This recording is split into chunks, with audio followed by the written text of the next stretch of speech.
Good day, all of you. I'm Dr. S. Praveen Kumar, the Dean of Commerce, School of Commerce and Management, Bharat Institute of Higher Education and Research.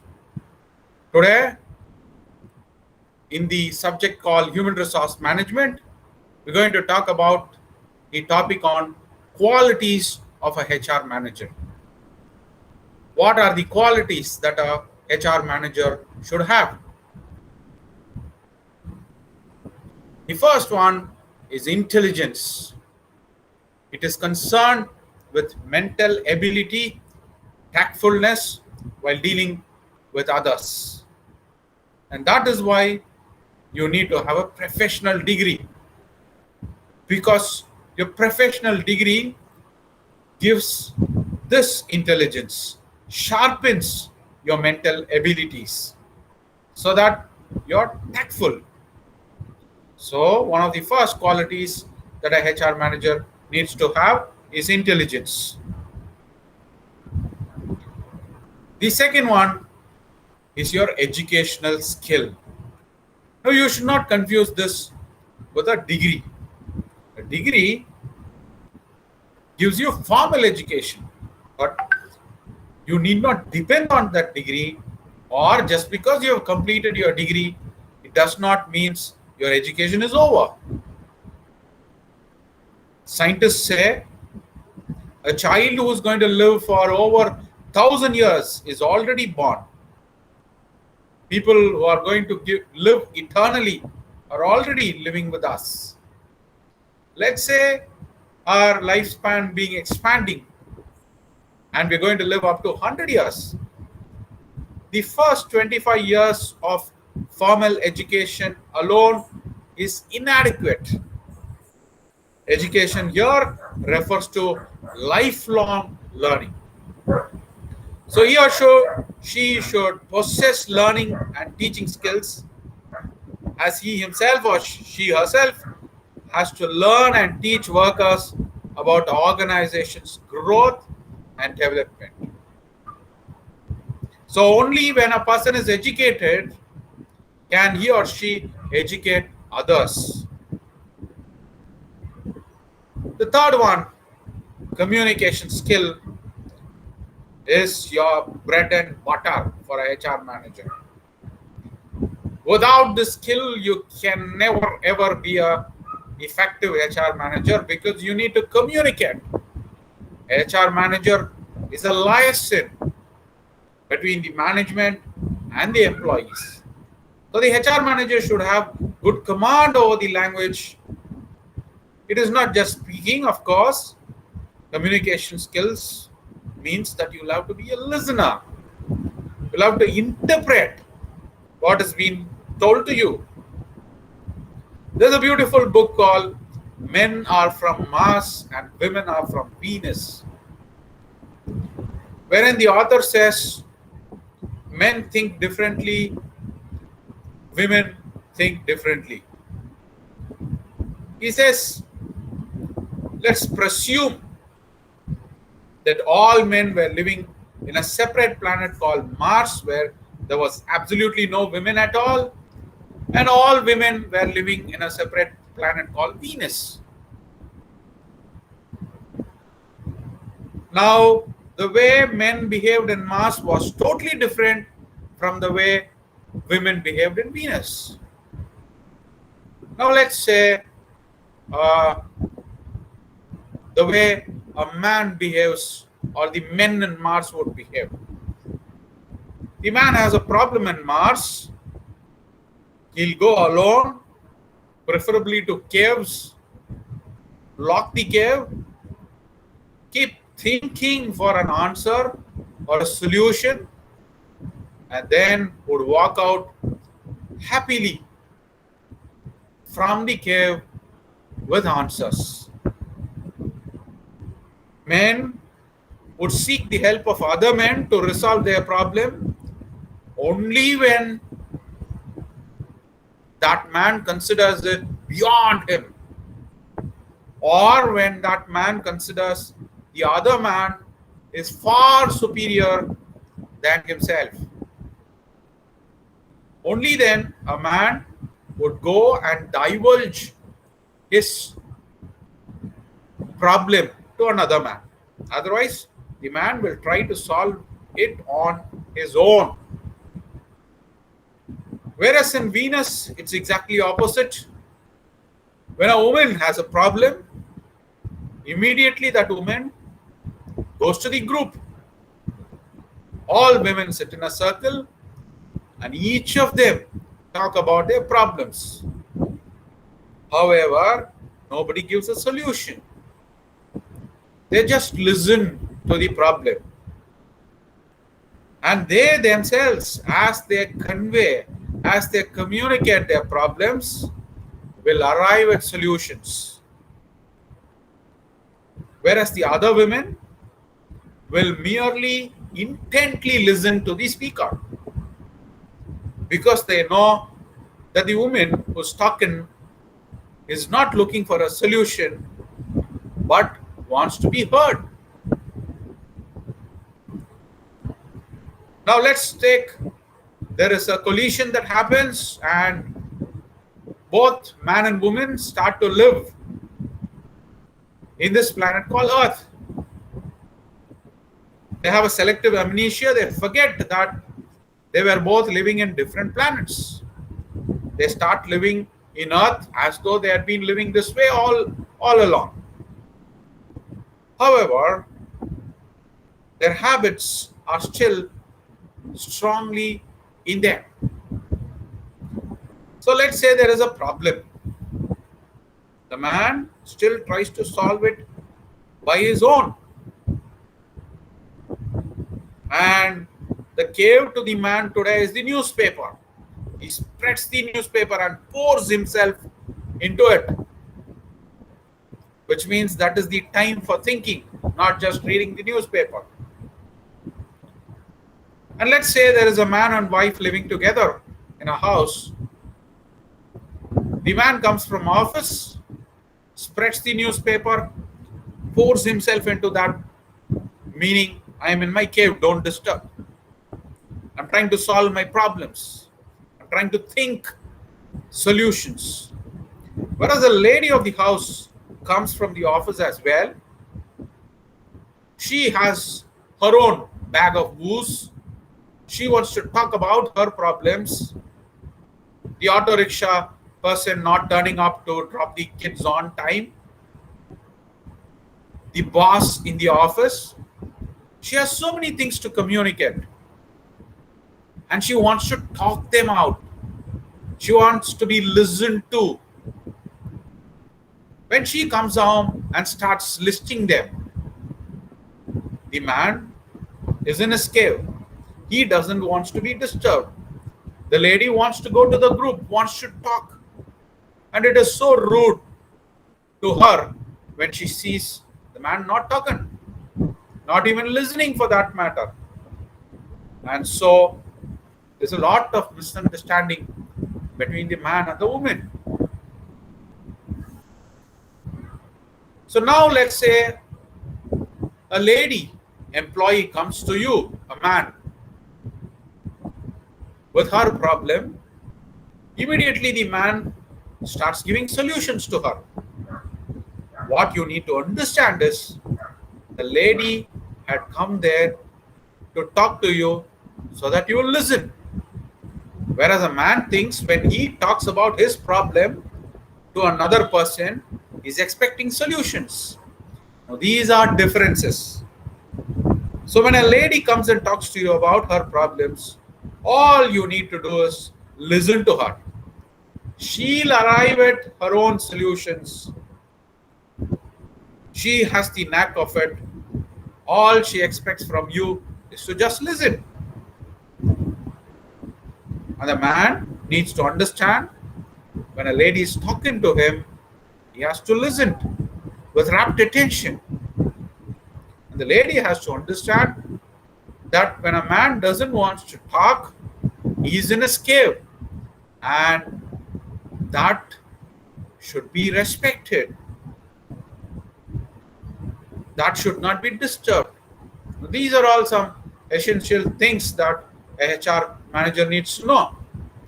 Executive skills. Planning, as Indians, we are very good in planning. But we need to work on this area called execution.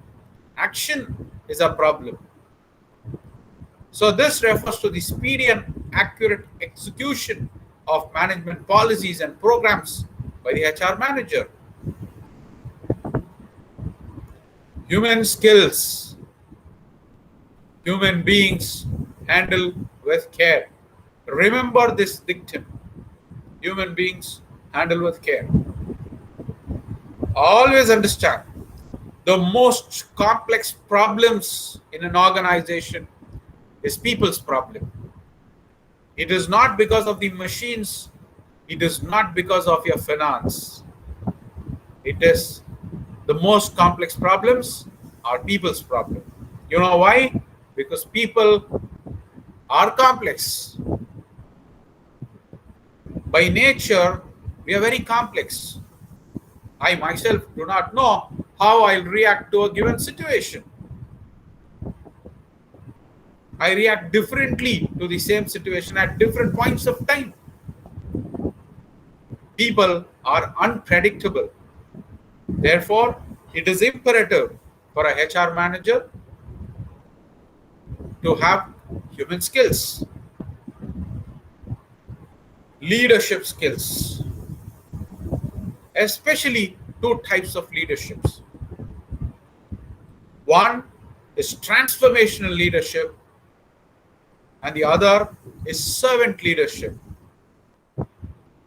You can at the same time be a transformational leader and a servant leader.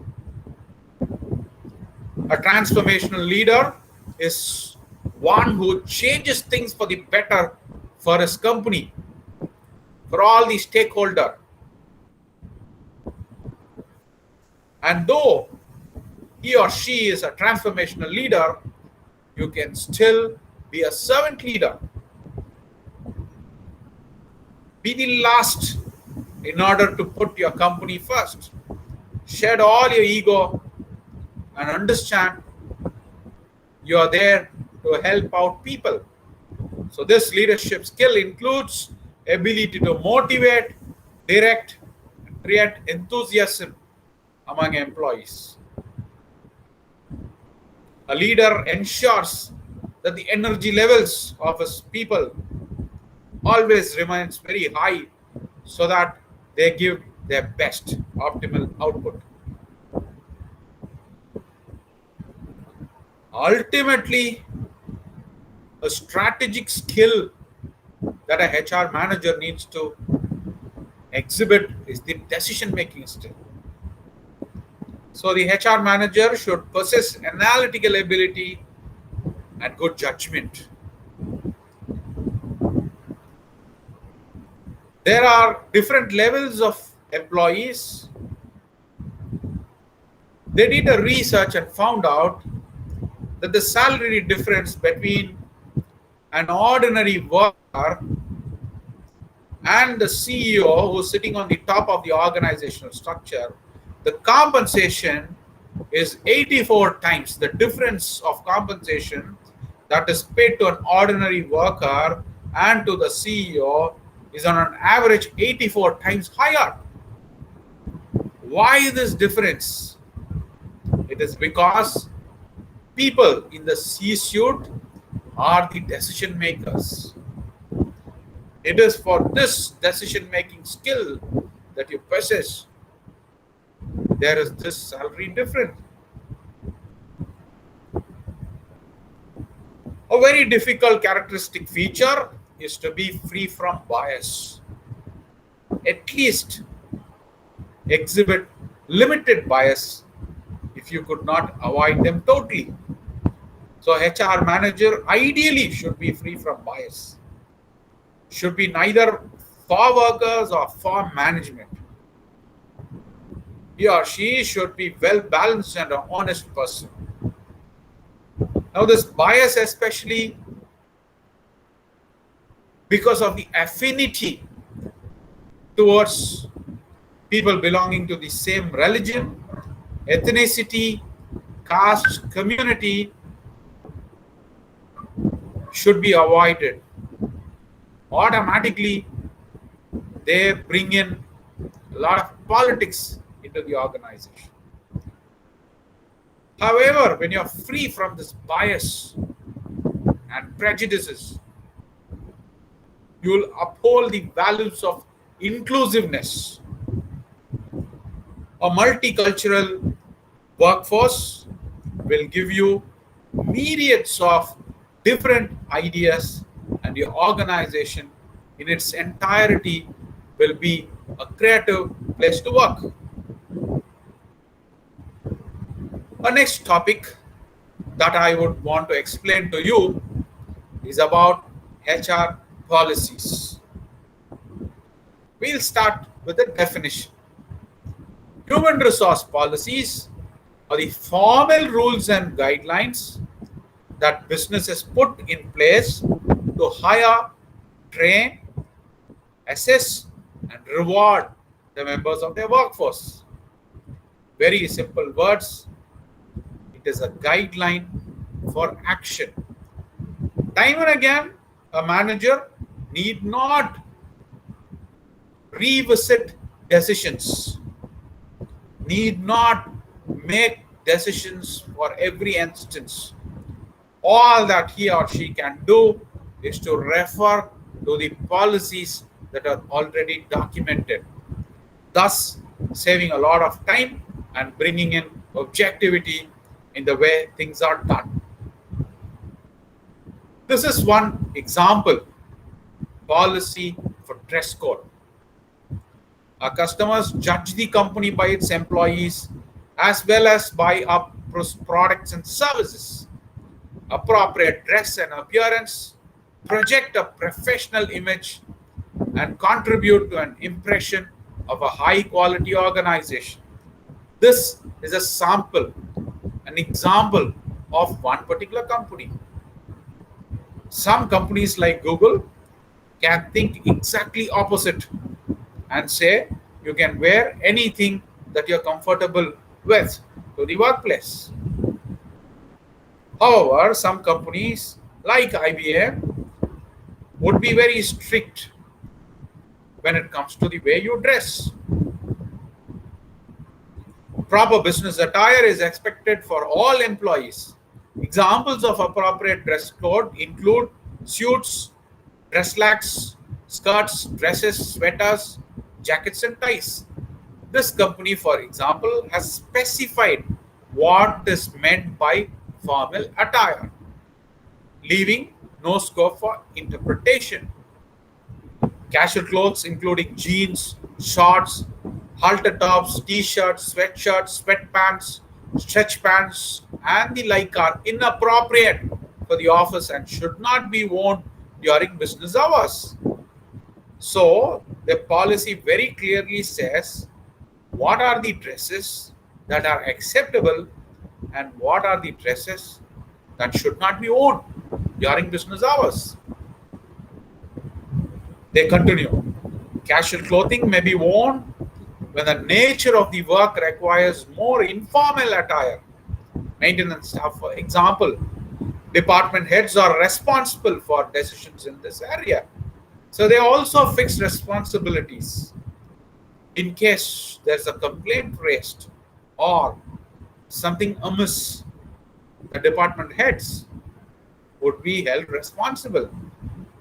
Employees who do not meet the standards for appropriate business attire should be counseled by their supervisors and may be sent home to change. It is the supervisor's responsibility to ensure that his or her staff presents a professional appearance.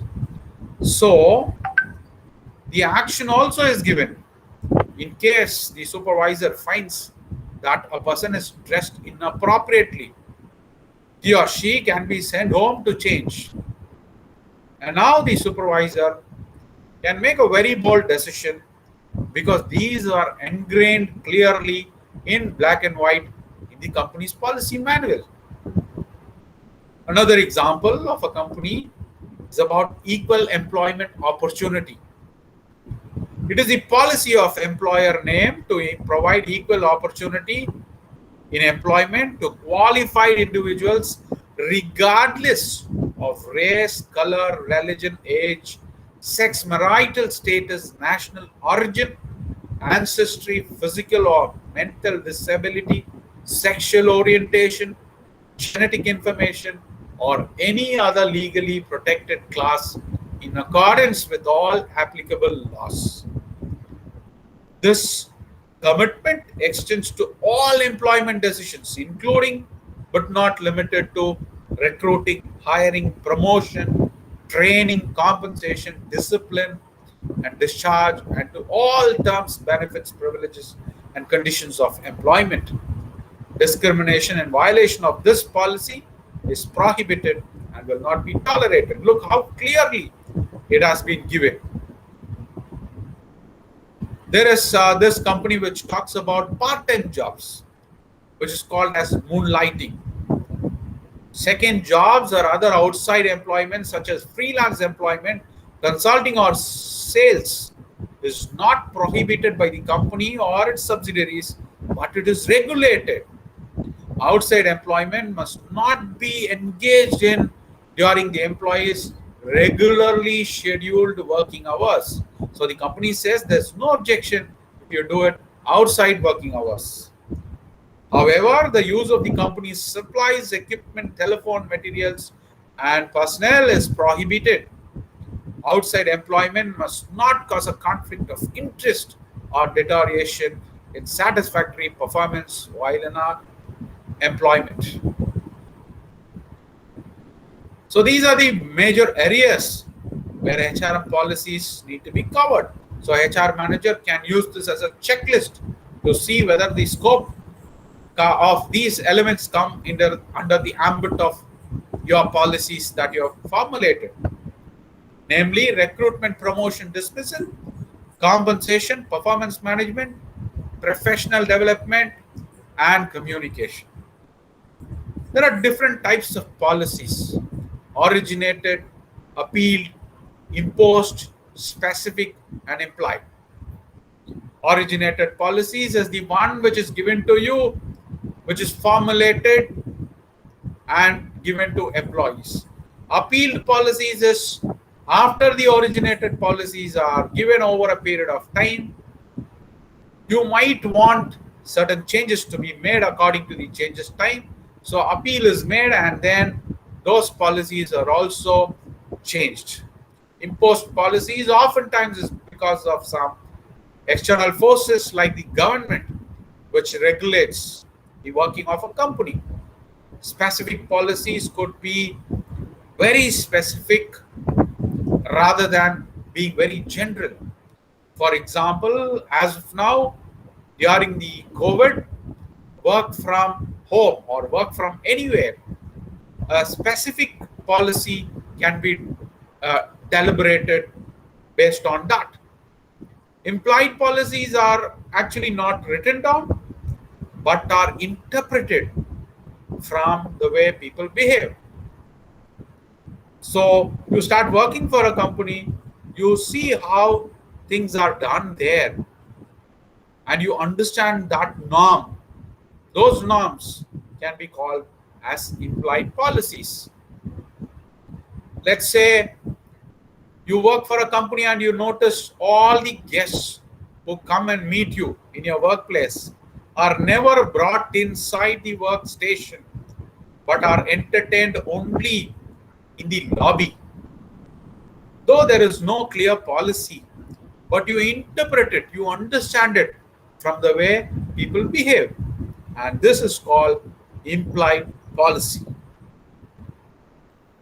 This is all we have for this particular session. Meet you in another session. Thank you so much.